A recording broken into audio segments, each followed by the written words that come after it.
Hello बच्चों, आपका स्वागत है आपकी अपनी शिक्षा की चौपाल में। शिक्षा की चौपाल में आज कक्षा 9 के जीव विज्ञान के कोशिका संरचना अध्याय का अध्ययन करेंगे। तो सबसे पहले हम कोशिका के बारे में जानते हैं, संक्षेप में समझते हैं कि क्या है, फिर उसका हम विस्तार से अध्ययन करेंगे। तो सबसे पहला प्रश्न आता है कि कोशिका है क्या। ठीक है, यहाँ पे दो कोशिका का जो है संरचना का चित्र दिया गया है। एक है आपका ये पादप कोशिका का, ये वाला पादप कोशिका है, और ये वाला जंतु कोशिका है, ये वाला जंतु कोशिका। ठीक है, इसके बारे में हम आगे विस्तार से चर्चा करेंगे। तो चलिए हम आगे की ओर बढ़ते हैं। चलिए सबसे पहले हम समझते हैं कोशिका क्या है। हमारा पहला प्रश्न है कोशिका क्या है, यानी कोशिका किसे कहते हैं। ठीक है, तो आप इस तरह से समझिए, जिस प्रकार ईंटों से घर का निर्माण होता है, उसी प्रकार कोशिका से जीवों का निर्माण। लेकिन दोनों में प्रमुख अंतर ये है कि ईंट जो है सिर्फ घर की संरचनात्मक इकाई है, जबकि कोशिका संरचनात्मक और क्रियात्मक दोनों इकाई है। क्या है, अगर कोशिका के बारे में कोई हमसे पूछे कि कोशिका क्या है, तो हम बोल सकते हैं जीवन की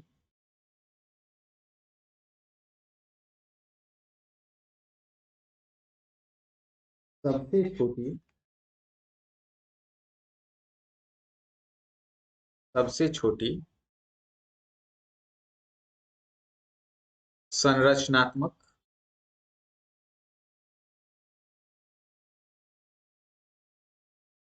संरचनात्मक एवं क्रियात्मक इकाई को कोशिका कहते हैं। एवं क्रियात्मक इकाई को क्रियात्मक इकाई को कोशिका कहते हैं। कोशिका कहते हैं। ठीक है, अब यहाँ पे हमने दो शब्द देखे। यहाँ पे क्या किया, हमने दो शब्द देखे, एक तो संरचनात्मक इकाई और दूसरी क्रियात्मक इकाई। अब संरचनात्मक का क्या अर्थ है, तो यहाँ पे आप समझिए कि संरचनात्मक का अर्थ है कि निर्माण की सबसे छोटी इकाई। संरचनात्मक का अर्थ है निर्माण की सबसे छोटी इकाई। निर्माण मतलब जिससे बना है, तो ये क्या हो गया, निर्माण की सबसे छोटी इकाई। सबसे छोटी इकाई, जैसे मैंने अभी आपको कुछ देर पहले समझाया कि जब घर का निर्माण होता है तो सबसे छोटी इकाई हम लोग ईंट को मान के चलते हैं। बहुत सारे ईंट मिलके क्या करते हैं, घर का निर्माण करते हैं। उसी में छड़ होता है, गिट्टी होता है, बालू होता है, बहुत सारा चीज होता है। तो इसी प्रकार जो है संरचनात्मक, शरीर की संरचनात्मक इकाई यानी सबसे छोटी इकाई जिससे शरीर बना है, वो क्या है, कोशिका है। ठीक है, तो संरचनात्मक निर्माण की सबसे छोटी इकाई। अब हम देखते हैं क्रियात्मक क्या है, क्रियात्मक इकाई क्या है। क्रियात्मक, तो क्रियात्मक इकाई जो होता है वह है कार्य करने से संबंधित। जैसे मान लीजिए हमें जीवित रहने के लिए बहुत सारे जो है जैविक क्रियाओं का संपादन करना होता है, श्वसन, पोषण, प्रजनन, उसके बाद जो है उत्सर्जन, परिसंचरण, बहुत सारा चीज है। तो अब ये जो बहुत सारी चीजें हैं वो क्या करते हैं, बहुत सारे जो है अंग से मिलके मतलब आ, ये जो है अंग तंत्र कहलाते हैं। अब अंग तंत्र अंग से मिलके बने होते हैं, फिर अंग कोशिका से, कोशिका उत्तक से, उत्तक फिर कोशिका से। तो इनके कार्य करने की जो सबसे छोटी इकाई है, मतलब आप इसे, ये निर्माण की सबसे छोटी इकाई और ये कार्य करने वाली, तो क्या, जैविक क्रियाओं, जैविक या भौतिक क्रियाओं का संपादन करने वाली, क्रियाओं का संपादन करने वाली सबसे छोटी इकाई, संपादन करने वाली सबसे छोटी इकाई, करने वाली सबसे छोटी इकाई। ठीक है, छोटी इकाई, ये क्या है? ये है कोशिका। तो ठीक है, हमने देखा कि संरचनात्मक यानी निर्माण करने वाली और क्रियात्मक मतलब जैविक, भौतिक आदि क्रियाओं का संपादन करने वाली सबसे छोटी इकाई है। तो अब हम देखते हैं कि कोशिका जो है क्या है। तो अगर हम, जैसे हमने संरचनात्मक इकाई की बात की, तो संरचनात्मक इकाई के तौर पे अगर हम देखें, यहाँ पे संरचनात्मक इकाई के तौर पे अगर हम देखें, तो कोशिका तो सबसे छोटी इकाई है, लेकिन कोशिका का निर्माण किससे होता है? तो कोशिका का निर्माण जीव द्रव्य से होता है। किससे होता है? कोशिका का निर्माण जीव द्रव्य से होता है। किससे होता है कोशिका का निर्माण? जीव द्रव्य से होता है। ठीक है, कोशिका का निर्माण जीव द्रव्य से हुआ। अच्छा, जीव द्रव्य जो है क्या होता है? तो जीव द्रव्य जो है बहुत सारे रासायनिक तत्व संयोग करके इस जीव द्रव्य में यौगिक के रूप में उपस्थित रहते हैं। जीव द्रव्य में एक्चुअल जो है गाढ़ा चिपचिपा जो है तरल पदार्थ होता है। क्या होता है? जीव द्रव्य का अगर हम बात करें तो जीव द्रव्य जो है यह गाढ़ा चिपचिपा चिपचिपा तरल पदार्थ है। क्या है? गाढ़ा चिपचिपा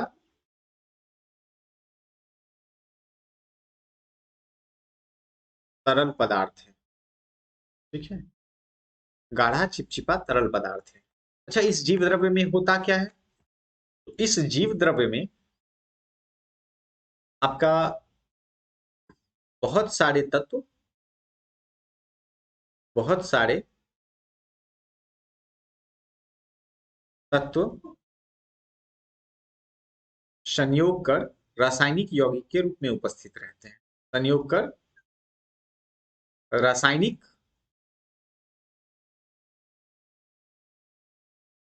यौगिक के रूप में उपस्थित रहते हैं। कैसे रहते हैं? रासायनिक यौगिक के रूप में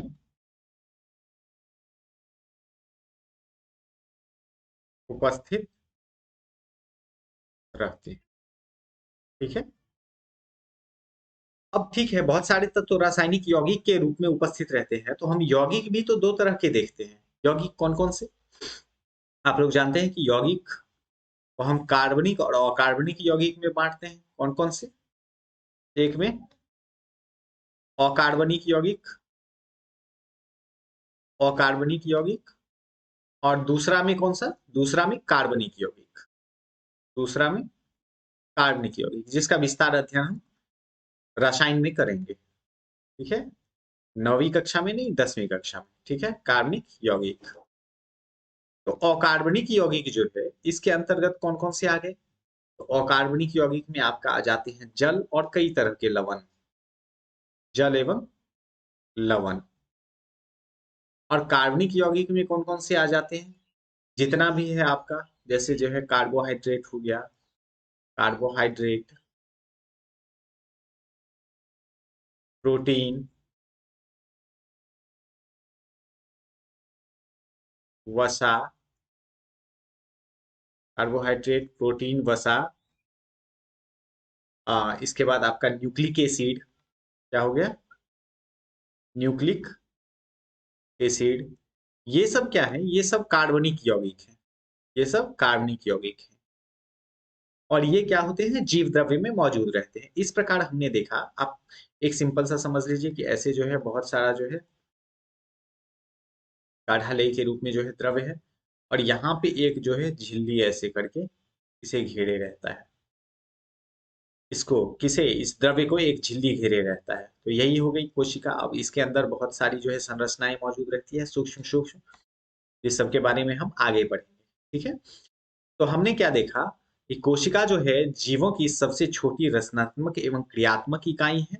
रचनात्मक का अर्थ है जिससे जीव का निर्माण हुआ है, और क्रियात्मक का अर्थ होता है जिसके द्वारा जीव जैविक क्रियाओं का संपादन करता है या कोई अन्य भौतिक क्रियाएं करता है। ठीक है। अब जो है हमने इसकी संरचना के बारे में पढ़ा। क्या पढ़ा? तो इसकी संरचना के बारे में पढ़ा कि इसका निर्माण जीव द्रव्य से हुआ है, और जीव द्रव्य अनेक तत्वों के रासायनिक संयोग से मिलकर बना है, जिससे यौगिकों, मतलब कहने का अर्थ है कि जीव द्रव्य में बहुत सारे यौगिक उपस्थित रहते हैं। अकार्बनिक यौगिक में प्रमुख कौन कौन से हैं? जल और लवण। और कार्बनिक यौगिक में कार्बोहाइड्रेट, प्रोटीन, वसा, न्यूक्लिक एसिड। ठीक है। तो अब हम आगे देखते हैं। अब अगर हम बात करें कोशिकाओं के विविधता की, ठीक है, हम किसकी बात करेंगे? अब बात कर लेते हैं थोड़ी कोशिकाओं के विविधता की। चलिए, कोशिकाओं में विविधता, में विविधता। अगर हम जब भी कोशिकाओं में विविधता की बात करते हैं तो विविधता आपका किन किन आधारों पे जो है हो सकता है? तो विविधता जो है आपका वो आकार, आकृति, संख्या आदि आधारों पे हो सकता है। मतलब विविधता के आकार, आकृति, संख्या आदि आधार हो सकते हैं। तो सबसे पहले अगर हम आकार की बात करें तो कोशिका जो है आकार में काफी छोटे होते हैं। ठीक है। लेकिन अगर हम सबसे सूक्ष्म कोशिका की बात करें, अगर हम बात कर लें सबसे सूक्ष्म कोशिका की, ठीक है, तो सबसे सूक्ष्म कोशिका कौन सी है? सबसे सूक्ष्म कोशिका, कोशिका इसका आकार होता है 0.1 माइक्रोमीटर। कितना होता है इसका आकार? इसका आकार होता है 0.1 माइक्रोमीटर। कितना होता है? 0.1 माइक्रोमीटर। ठीक है। अच्छा, ये किसकी कोशिका होती है? तो ये होती है आपको प्लूरोन्यूमोनिया की। ये किसकी कोशिका होती है? प्लूरो न्यूमोनिया की कोशिका होती है। ये सबसे छोटी कोशिका होगी। अच्छा, अगर अब हम बात करें सबसे बड़ी कोशिका की, सबसे बड़ी कोशिका, ठीक है, तो सबसे बड़ी बड़ी कोशिका अभी तक जो ज्ञात है उसके अनुसार है शुतुरमुर्ग का अंडा। कौन सा है? शुतुरमुर्ग का अंडा। यह 170 गुने 135 mm आकार की होती है। और यह किसका होता है? तो यह होता है शुतुरमुर्ग का अंडा। ठीक है।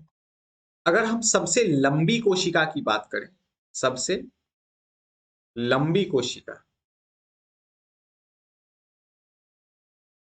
लंबी कोशिका,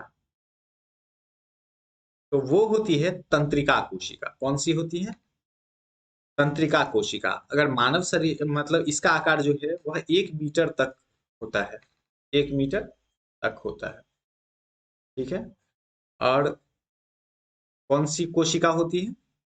तंत्रिका कोशिका। ठीक है।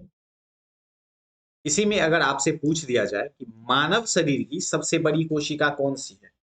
तंत्रिका कोशिका ही है। मानव शरीर की सबसे बड़ी तंत्रिका कोशिका न्यूरॉन है। मानव शरीर की सबसे बड़ी कोशिका न्यूरॉन है। मानव शरीर की सबसे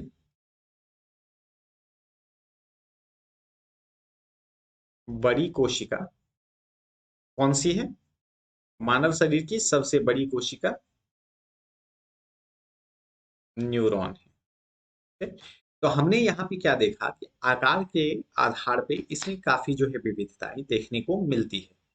ठीक है।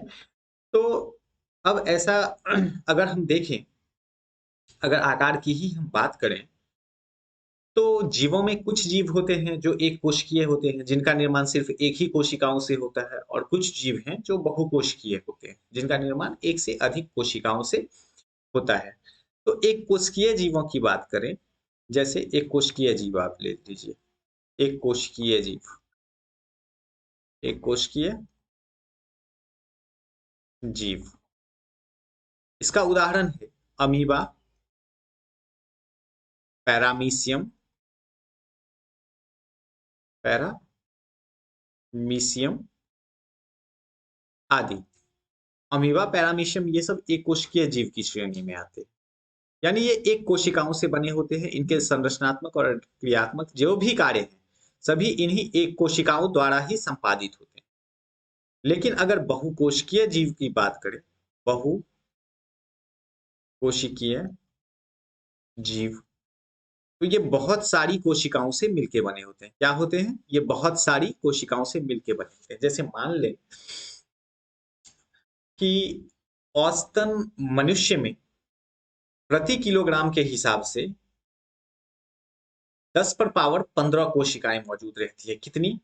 10 पर पावर, मतलब प्रति किलोग्राम के हिसाब से 10 पर पावर 15 कोशिकाएं मौजूद रहती है। कोशिकाएं मौजूद रहती है किसमें? मनुष्य। अगर मनुष्य की बात करें तो मनुष्य में ही जो है प्रति किलोग्राम के हिसाब से 10 पर पावर 15 कोशिकाएं मौजूद हो रहती है। अब देखिए यहाँ पे आके ये चीज तो स्पष्ट हो गया कि कोशिकाओं की उपस्थिति या जो है मतलब कोशिकाओं की संख्या वह जीव के आकार पे निर्भर करती है। तो यहाँ पे एक चीज तो क्लियर हो गया कि कोशिकाओं की संख्या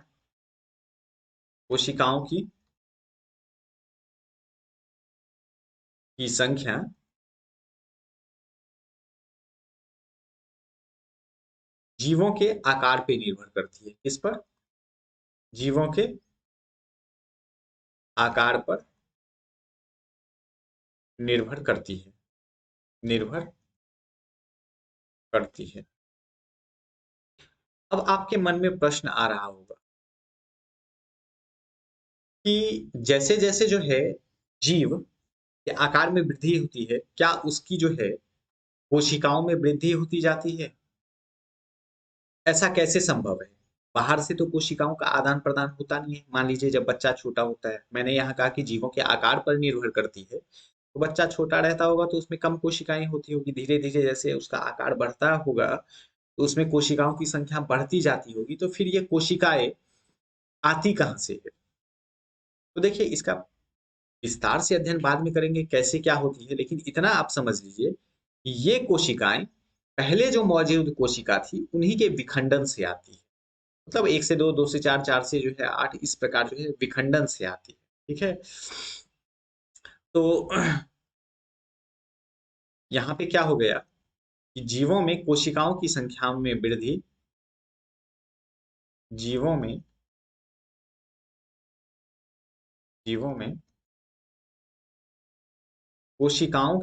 में वृद्धि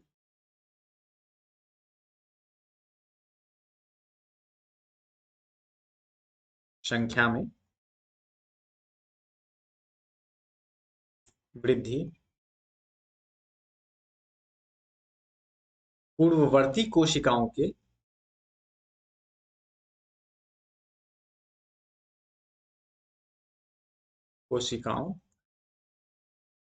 विभाजन के फलस्वरूप होती है। कैसी होती है? पूर्ववर्ती कोशिकाओं के विभाजन के फलस्वरूप होती है। विभाजन के फलस्वरूप होती है। ओके, तो यहाँ ये चीज क्लियर हो गया कि कैसे जो है होती है, किस प्रकार जो है आकार में क्या होता है, वृद्धि होती है। अब देखिए अगर हम यहाँ पे तो हमने उनकी संख्याओं की बात कर ली, अब हम अगर आकार या आकृति की बात करें, अब यहाँ पे हम बात करेंगे किसकी? आकार, आकार या आकृति की। ठीक है, किसकी बात करेंगे? आकार या आकृति की। ठीक है, तो कुछ ऐसे जीव हैं जिनके कोशिकाओं का आकार घटता बढ़ता रहता है और कुछ का स्थिर रहता है। ठीक है। साथ ही जो है अलग अलग कोशिकाओं का आकार और आकृति अलग अलग रहता है। ठीक है। तो जैसे अब एक उदाहरण लेके हमने एक कोशिकीय जीव में पढ़ा अमीबा। ठीक है, क्या पढ़ा? एक कोशिकीय जीव में अमीबा पढ़ा। अमीबा क्या है? अमीबा ले लें आप, या आप ले लें मनुष्य में ही ल्यूकोसाइट। ल्यूकोसाइट ल्यूकोसाइट क्या है? ये श्वेत रक्त कणिकाएं जो है हमारी, श्वेत रक्त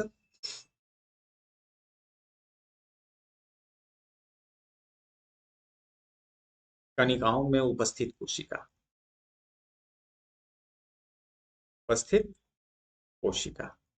ये ल्यूकोसाइट कहलाती है। ठीक है, क्या कहलाती है? ये ल्यूकोसाइट कहलाती है। तो ये जो है ये अपना आकार बदलती है, चाहे अमीबा की कोशिका हो या ल्यूकोसाइट की कोशिका हो। ल्यूकोसाइट ये अपना आकार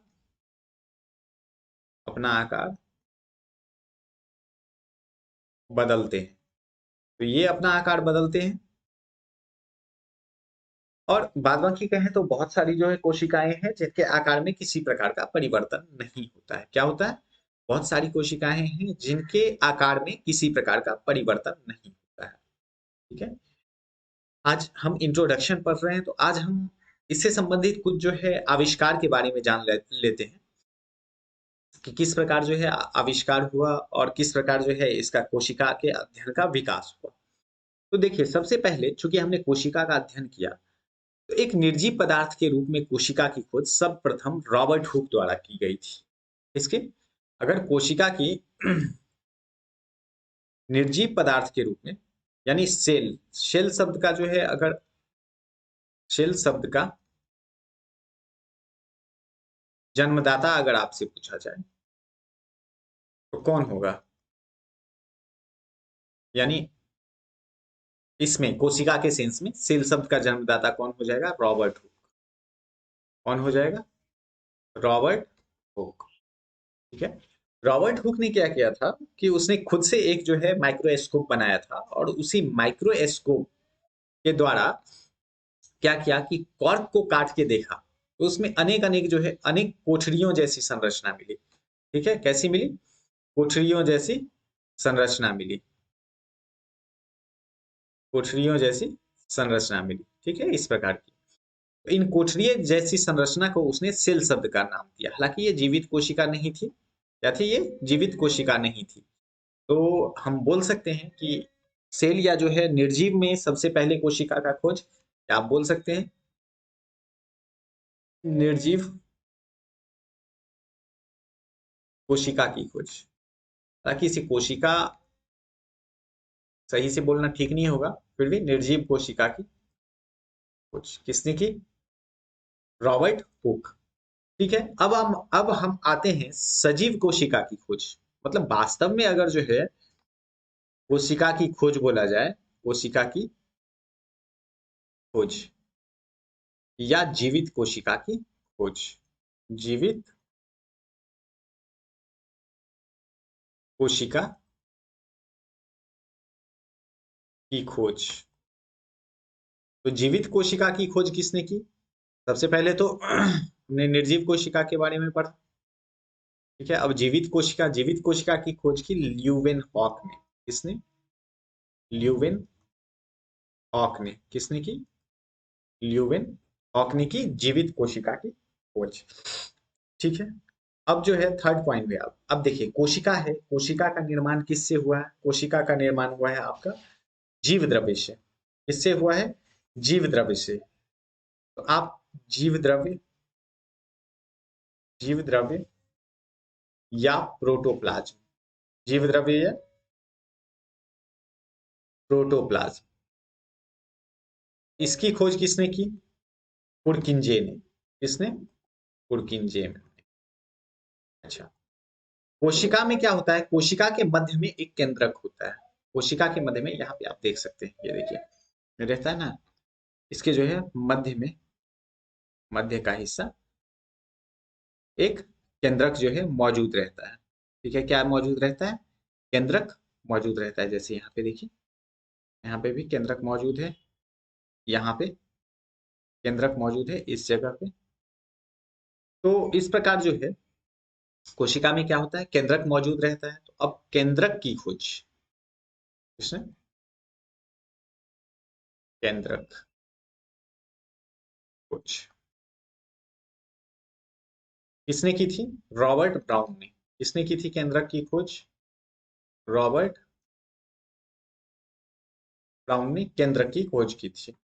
अच्छा, अब अगला चीज, किसी ने तो बताया होगा कि जितने भी पादप हैं या जितने भी जीव हैं वो सभी कोशिकाओं के बने होते हैं।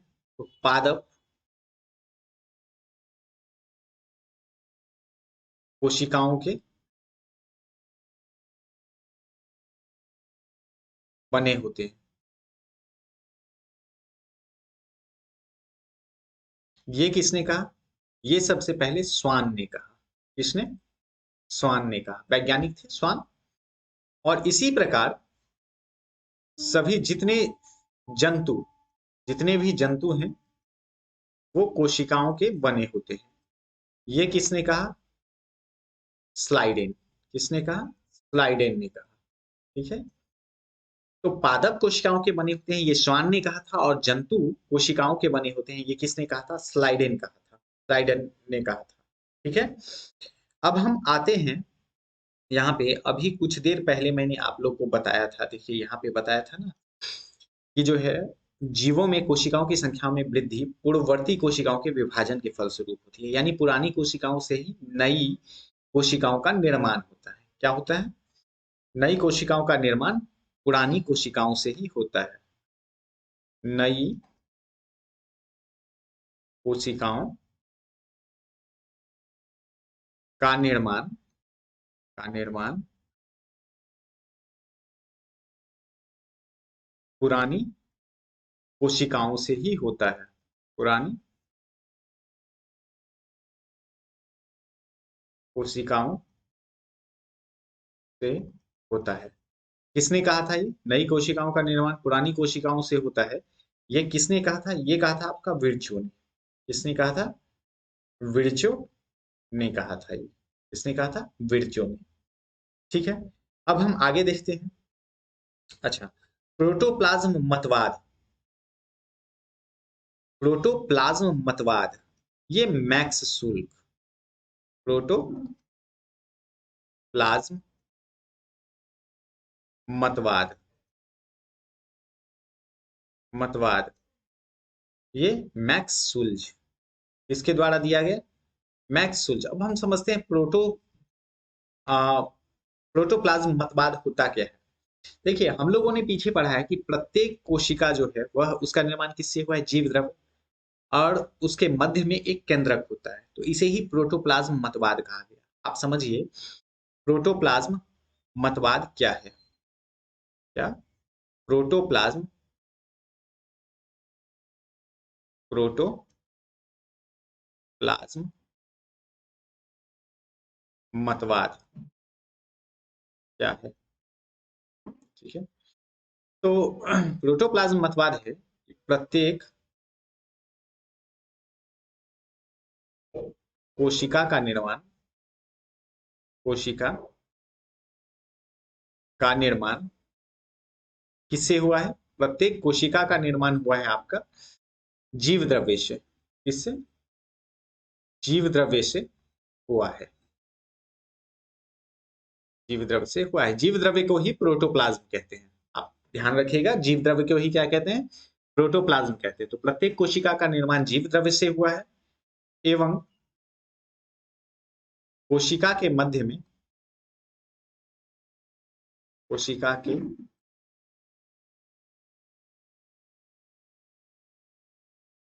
कोशिका में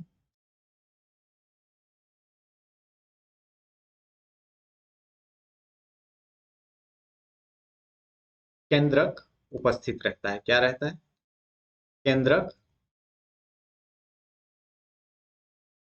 उपस्थित रहता है। ठीक है, तो क्या होता है, प्रत्येक कोशिका का निर्माण जीव द्रव्य से हुआ है एवं कोशिका में केंद्रक उपस्थित रहता है। तो यही सिद्धांत जो है वह प्रोटोप्लाज्म मतवाद कहलाता है। क्या कहलाता है? प्रोटोप्लाज्म मतवाद कहलाता है। अब अगला है कि केंद्रक में हमने चूंकि यहाँ पे केंद्रक का अध्ययन किया, तो केंद्रक जो होता है, केंद्रक में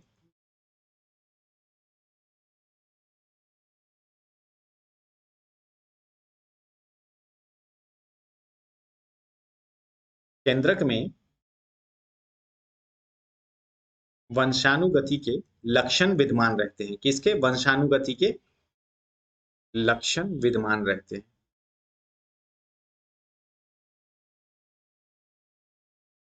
लक्षण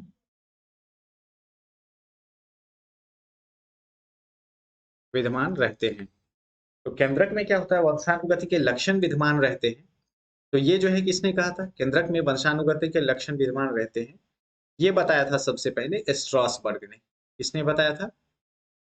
स्ट्रॉसबर्ग ने बताया था। किसने बताया था? स्ट्रॉसबर्ग ने बताया था। अब इसके बाद क्या हुआ कि आपका जो है इलेक्ट्रॉनिक माइक्रोस्कोप का खोज हुआ। तो इलेक्ट्रॉनिक माइक्रोस्कोप की खोज के बाद केंद्रक में मौजूद, मतलब इसमें आपका केंद्रक और जो है ये जीव द्रव्य में मौजूद जितने भी इससे संबंधित अंगक थे उनका खोज होना शुरू हुआ, और फिर कोशिका का बहुत तेजी से विकास हुआ। मतलब कोशिका का विकास नहीं, कोशिका अध्ययन के क्षेत्र में काफी तेजी से विकास हुआ। तो ठीक है, हम इसमें इसके बाद क्या हुआ? इलेक्ट्रॉन माइक्रोस्कोप, इसका भी जान लेना जरूरी है। तो इलेक्ट्रॉन माइक्रोस्कोप, इसकी खोज की गई किसके द्वारा? एम नॉल एवं ई रस्का के द्वारा। ई रस्का, एमनॉल एवं ई रस्का के द्वारा क्या किया गया? इलेक्ट्रॉनिक माइक्रोस्कोप का खोज किया गया, और इसके बाद इस क्षेत्र में काफी विकास हुआ। तो ये चैप्टर जो था ये इंट्रोडक्शन चैप्टर था कोशिका संरचना का। अब हम कोशिका संरचना के विषय में आगे के वीडियो में विस्तार के साथ पढ़ेंगे। तो मिलते हैं अगले वीडियो में।